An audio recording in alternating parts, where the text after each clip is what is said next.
ராணி நேயர்களுக்கு வணக்கம். நான் உங்கள் விஜே ஆஷா. இன்னைக்கு நம்ம யார் கூட இருக்கோம்னா கெனித் Raj sir is AI and robotics specialist. Hello sir.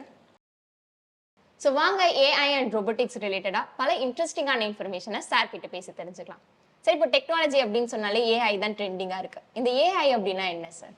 ஏன்றது ஒரு மிஷின்ஸை சிந்திக்க தூண்டுற ஒரு விஷயம். இப்போ எப்படி ஒரு மனுஷனுக்கு மூளை இருந்து அந்த மூளை வழியாக சிந்திச்சு ஒரு செயலை செய்கிறாரோ, அந்த மாதிரி ஒரு ரோபோட்ஸோ இல்லை ஒரு மிஷின்ஸோ அடுத்து என்ன வேலை செய்யணும், இல்லாட்டி இதற்கு அந்த வேலைகள் என்னென்ன, ஒரு ரிசல்ட் என்னவா இருக்கும்னு யோசிக்க முடிஞ்சாக்கா அந்த டெக்னாலஜி வந்து நம்ம ஏஐ அப்படின்னு சொல்கிறோம்.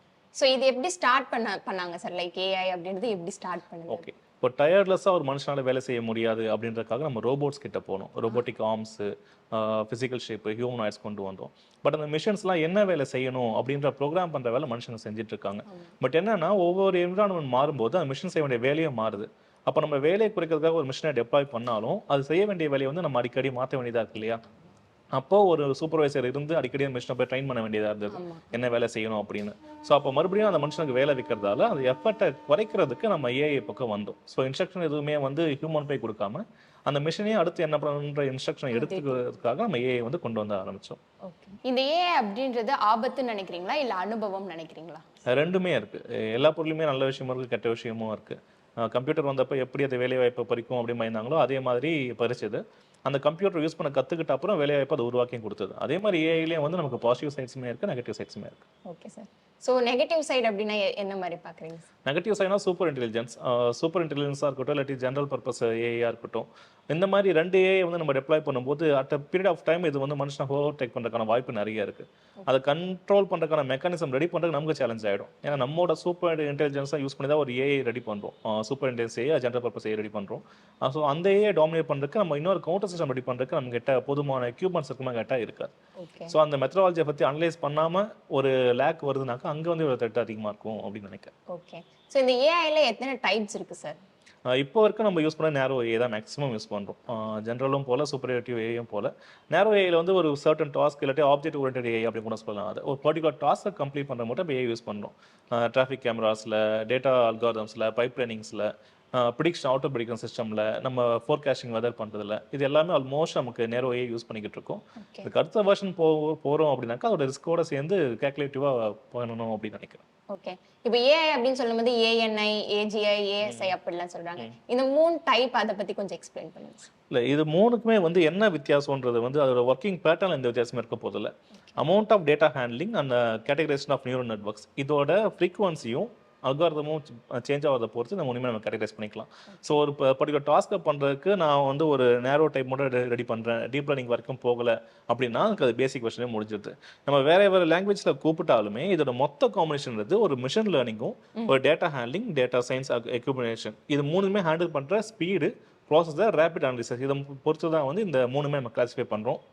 ஸோ டெக்னிக்கலாக பார்த்தா நம்ம வேறு நேமில் அரைச்சாலுமே இது அதோட சூப்பர் இன்டெலிஜென்ஸை நோக்கிய ஒரு ட்ராவல் தான் இது. ஸோ எவ்வளோ டேட்டாவை எடுத்துக்குது, பீரியாடிக்கலாக எப்படி அதை ரேப்பிடாக ஹேண்டில் பண்ண முடியுது, நம்மளால் இன்புட்ஸை கரெக்ஷன் பண்ணல ஹியூமன் இன்டர்வென்ஷன் எவ்வளோ இருக்க போது, அந்த ஹியூமன் இன்டர்வென்ஷனை நெக்லெக்ட் பண்ணிட்டு திரும்ப ஹியூமன் இன்டர்வென்ஷன் சூப்பர்லேட்டிவாக மாற்றுறதுக்கான வாய்ப்புகள் என்னென்ன, இதை பொறுத்து இப்படி நம்ம கிளாஸிஃபை பண்ணிக்கிறோம். ஸோ நம்ம ஒரு தியேட்டிக்கலாக படிக்கும்போது நீங்கள் 3ஆக படிப்பீங்க, பட் இன்ஃபீல்டு வரும்போது 3க்குமே வித்தியாசம் ஃபீல்டில் இருக்கவங்களுக்கு வந்து பெருசாக இருக்காது. எங்களை பொறுக்கும் ஒரு சூப்பர்லேட்டிவாக என்ன பண்ணுறோன்றது மட்டும்தான், எந்த ஆப்ஜெக்ட்டை யூஸ் பண்ணுறத பொறுத்து நாங்கள் அதை கிளாஸிஃபை பண்ணிக்கிறோம்.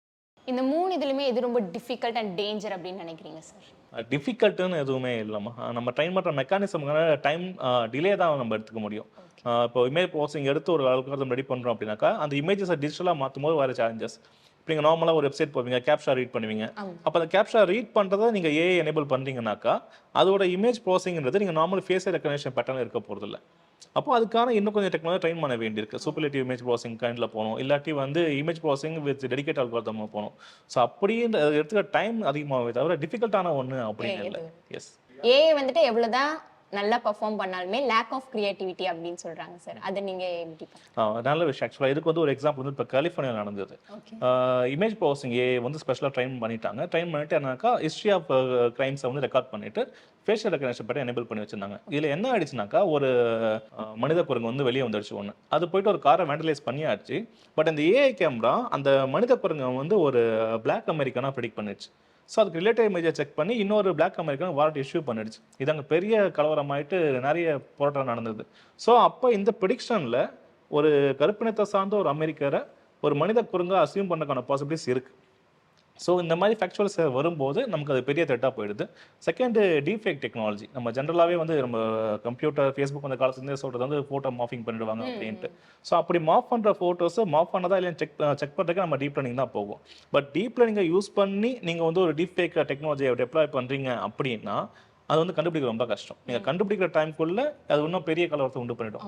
ஒரு ஒரு கம்யூனல் குரூப் கிடைக்குது, அவங்க ஒரு மாபா ரெடி பண்ணிட்டு ஒரு சமூக சீர்கேட்டுக்கு பிளான் பண்றாங்க, ஒரு கலவரம் பிளான் பண்றாங்க அப்படின்னாக்கா அவங்களால எந்த இமேஜ் வேணா ஸ்ப்ரெட் பண்ணி வந்து ஒரு வதந்தியை ஸ்ப்ரெட் பண்ண முடியும். அந்த வதந்தியின் கண்டுபிடிக்கான கால அளவே வந்து நமக்கு அதிகமாக இருக்கிறதால அவ்வளோ சீக்கிரம் நம்மளால வந்து அதை பொய்ன்னு சொல்ல முடியாது. ஸோ அதுக்குள்ள நிறைய இங்கே இழப்புகள் ஏற்பட்டுடும். ஸோ இந்த மாதிரியான பேக் ஃபயர்ஸ் வந்து அதில் நமக்கு இருக்கு. ஸோ ஏஐ பற்றி பேசும்போது எலான் மஸ்க் ஒரு ஸ்டேட்மெண்ட் சொல்லியிருப்பாங்க, AI is more dangerous then nooks அப்படின்னு சொல்லிட்டு. இந்த ஸ்டேட்மெண்ட்டை நீங்கள் எப்படி பார்க்குறீங்க? என்ன கேட்டால் எலான் மஸ்க் வந்து மோர் டேஞ்சரஸ் தென் ஏஐ அப்படின்னு நான் சொல்லுவேன். ஸோ அது ஒரு பார்ட். அது கண்டிப்பாக அது வந்து ரொம்ப டேஞ்சரஸ் தான். இப்போ வந்து நம்மளால் வந்து இப்போ ரீசெண்டாக ட்ரெண்ட் ஆச்சு. சைனீஸோட பிரதமர் பேசாத ஒரு விஷயத்தை வந்து ஒரு பேசுகிற மாதிரி ஒரு வீடியோ மனிப்ளே பண்ணாங்க. அது கிட்டத்தட்ட ஒரு கோல்டு வரைக்கும் போயாச்சு யூஎஸ்க்கும் சைனீஸ்க்கும். ஸோ அப்படிப்பட்ட விஷயங்கள் இருக்கும்போது நம்ம அதை உண்மைன்னு ஒத்துக்க தான் ஆகணும். நம்ம அந்த ஃபீல்டில் இருக்கோன்றக்கா இல்லைன்னு போய் சொல்ல முடியாது.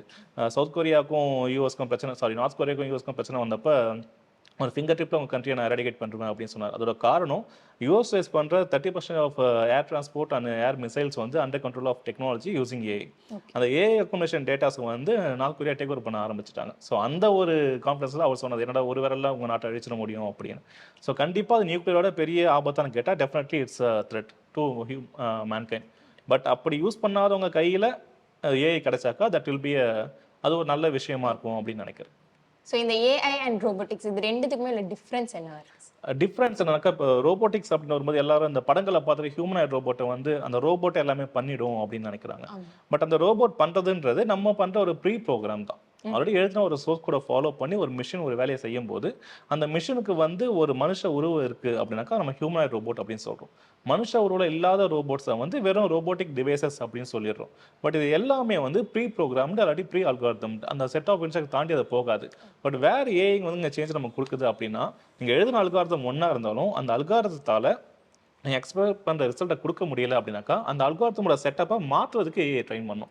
அதுக்கு என்ன பண்ணும், அதோட ப்ரீவியஸ் கேஸ் ஹிஸ்ட்ரியை டேட்டாவும் வந்து அதை செக் செக் பண்ணிவிட்டு ப்ரீவியஸாக எனக்கு இந்த டேட்டாஸ் இருக்குது, அதோட ரிசல்ட் வந்து எனக்கு இப்படி வந்திருக்கு. ஃபார் எக்ஸாம்பிள் இப்போ வந்து நம்மளோட சென்னை மெட்ரோலாஜிக்கல் டிபார்ட்மெண்ட் எடுத்துட்டாக்கா இப்போ 300 இயர்ஸான டேட்டா பேஸ் அதில் இருக்குது நம்மக்கிட்ட. அந்த 300 வருஷக்கான டேட்டா பேஸையுமே ஒரு மனுஷனால் ஒரு பர்டிகுலர் டேட்டா சொல்லிட்டு போய் கொண்டு வாங்க அப்படின்னா கொண்டு வர முடியாது. Takes almost a month. ஒரு 200 வருஷம் முன்னாடி இருக்கிற ஒரு ஜனவரி மந்த்ல ஒரு டேட்டில் போயிட்டு கொண்டு வாங்கினாக்கா அதை எடுக்கிறதுக்கு நமக்கு ஒரு மந்த் ஆகிடும். பட் அப்படிப்பட்ட 300 வருஷம் டேட்டாவையும் நம்மளால ஏஐ யூஸ் பண்ணி 3 செகண்டில் பண்ணிட முடியும். அப்போ இந்த ஈஸியான மெக்கானிசமில் அடாப்ட் பண்ணுறதுல ஏஐ பயன்படுது. இந்த இன்டெலிஜென்ஸை நம்ம ரோபோட்டுக்கு தரும்போது அந்த ரோபோட் தன்னோட வேலையை தானாக செய்யுது. ஸோ அப்போ ரோபோட்ன்றது it's a combination of electronic devices and circuits with embedded systems or microprocessor, microcontroller and mechanical devices. But இந்த டிவைசஸ்க்கு how to perform a task அப்படின்ற இன்ஸ்ட்ரக்ஷனை தானாகவே சிந்திக்க ஆரம்பிக்கிற டெக்னாலஜி தான் வந்து ஏஐ. ஸோ ஏஐன்றது நம்மளோட பிரெயின் மாதிரி, ரோபோட்டிக்ஸ் வந்து நம்மளோட ஒரு பாடி மாதிரி. ஓகே. ஸோ ரோபோட்டிக்ஸில் இன்னும் நெக்ஸ்ட் பிளான் நீங்கள் என்ன வச்சுருக்கீங்க சார்? அதை பற்றி கொஞ்சம் சொல்லுங்கள். ஆல்ரெடி பண்ணதை வந்து இன்னும் கொஞ்சம் பெருசாக பண்ணணும். நம்மளோட ஃபர்ஸ்ட் இன்னோவேஷன்ஸ் வந்து இந்த கேஸ் அனலைசர், ட்ரைனேஜில் இருக்கிற கேஸஸை வந்து கண்டுபிடிச்சி அது உள்ளே இறங்கினாக்கா மனுஷனுக்கு ஆபத்தா இல்லையா அப்படின்னு கண்டுபிடிக்கிற ஒரு கருவி தான் நம்மளோட ஃபர்ஸ்ட் இன்னோவேஷன். மேனுவல் ஸ்கேவெஞ்சிங்கிற ஒரு சிஸ்டம் இந்தியாவில் இருக்கக்கூடாது நம்மளோட நோக்கம். பட் அதுக்கான ரோபோட்டை முழுசாக கண்டுபிடிக்கிற வரைக்கும் அட்லீஸ்ட் உயிர் போகிறதையா தடுக்கலாம்னு சொல்லிட்டு நம்ம ஃபர்ஸ்ட் கண்டுபிடிச்சோம். ஸோ அதோட கவுண்ட்ஸ் அது இன்னும் நிறைய பேர் கொடுக்கணும் அப்படின்ற ஒரு விஷயம். ரெண்டாவது வந்து இன்டர்நெட் இல்லாமல் ஒர்க் ஆகுற ஜிபிஎஸ், பேப்பர்லாம் பார்ப்பீங்க, சின்ன பசங்க கடத்திட்டு போகிறது அப்படிலாம் நடக்கும். ஸோ அதை அவாய்ட் பண்ணுறதுக்கு வந்து இன்டர்நெட் ஃபெசிலிட்டியே இல்லாமல் இருக்க ஒரு ஜிபிஎஸ் நம்ம இனோவேட் பண்ணுது. ஸோ அதோட கவுண்ட் அதிகமாக பண்ணி கொடுக்குறதா வந்து இப்போது நோக்கம். ஸோ புதிய ஆராய்ச்சிக்கு போகிறதுக்கு முன்னாடி இந்த ரெண்டுமே வந்து ஒரு வைட் ஆடியன்ஸை ரீச் பண்ண வச்சுட்டு அப்புறம் அடுத்த ஆராய்ச்சியை நாங்கள் பயோனிக் சிப்ஸ் எடுக்கிறோம், அக்ரிகல்ச்சர் பேஸ்ட் ஆனது.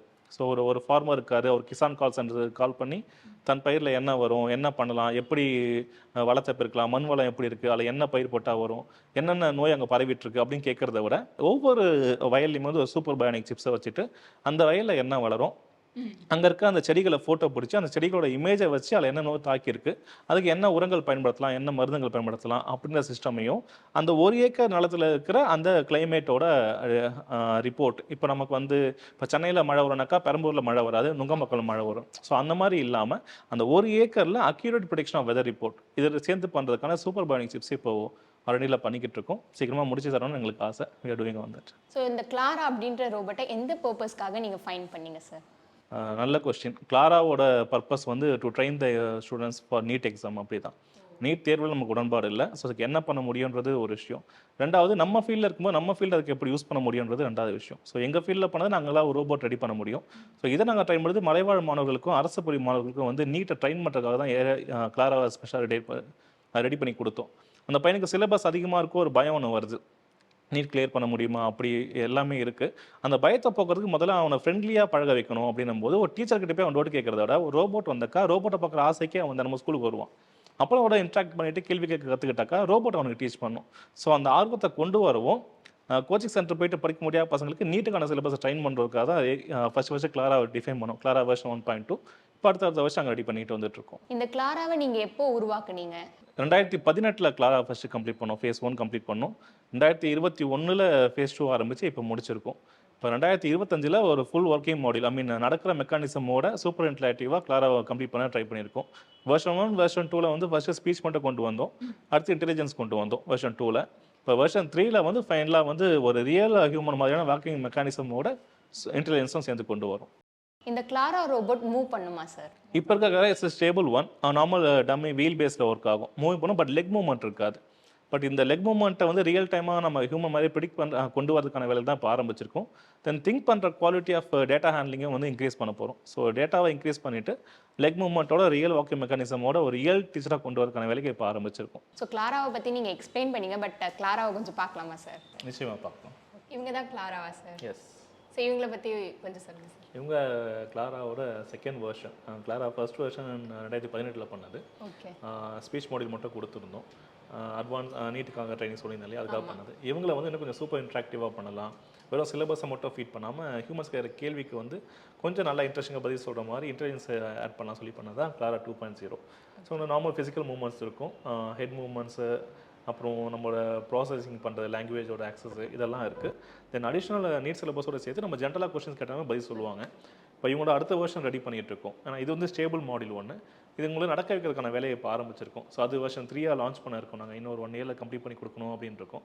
ஸோ அது வந்து வெர்ஷன் 3 வருவாங்க. ஸோ இந்த ரோபோட்டை பொறுத்த வரைக்கும் general intelligence plus pre programmed algorithms ரெண்டுமே பண்ணுவோம். இது நம்ம இப்போ பசங்களுக்குன்னு கொண்டு போகிறோம் அப்படின்னாக்கா நம்ம சொல்கிற சிலபஸ் மட்டும் டீச் பண்ணிட்டு வந்துடும். இல்லை ஒரு ஜென்ரல் ஃபார்ம் கொண்டு போகிறோம், ஒரு பப்ளிக் பிளேஸ் கொண்டு போகிறோம்னாக்கா அங்கே இருக்க பீப்புள்ஸ் எந்த கொஸ்டின் கேட்டாலும் அதுக்கு ஆன்சர் பண்ண மாதிரி ரெடி பண்ணி வச்சுருக்கோம் நம்ம. இப்போ இவங்க பேசுவாங்களா சார்? இப்போ அப்கிரேடில் இருக்கிறாங்க. ஸோ இப்போ டிஸ்டர்ப் பண்ண முடியாது. நாங்கள் R&D பண்ணப்போ எங்களோட பேசின விஷயங்களை நான் உங்களுக்கு ஷேர் பண்ணுறேன், நீங்கள் யூஸ் பண்ணிக்கலாம். Okay sir, thank you sir. How old are you? 5 years old. Who is the President of America? Joe Biden. What is the release date of the movie Leo? The 19th of October 2023. Who created you? Kenneth Raj. Who is the father of Indian Constitution? Dr. Bimrao Ambedkar.